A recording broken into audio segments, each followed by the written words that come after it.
With enough Democratic delegates to be the party's nominee for president, Kamala Harris is on a glide path to formally accept the nomination at the Democratic National Convention.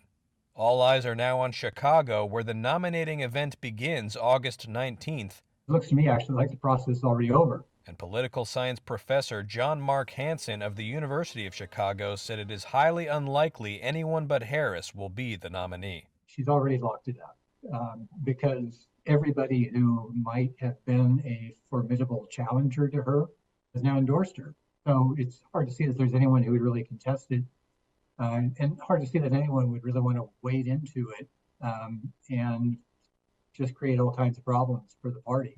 A party brawl would be disaster for the Democrats. History professor Alan Lichtman of American University says not unifying behind a single candidate would likely result in a loss in November. That would create a situation where there's an open seat, since Biden is not running, and an internal party fight.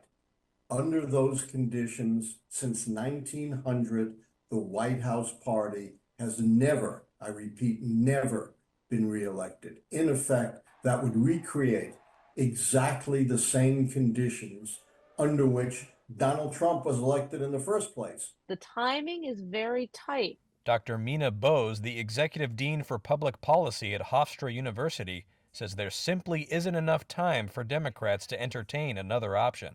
Vice President Harris, I think, has having served in office, having run a presidential campaign before, is well positioned to pivot and to mount in this limited time. It's really probably the Democrat with the only Democrat with the visibility to mount a strong campaign in this time, less than 4 months before Election Day.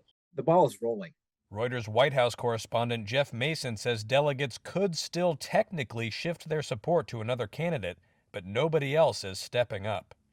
That doesn't mean she wouldn't probably welcome a challenger. I think that they are sensitive to looking like it's in a process of anointing rather than a process of earning people's support. And she used the term earn in her statement after President Biden stepped aside. It is my intention to go out and earn this nomination.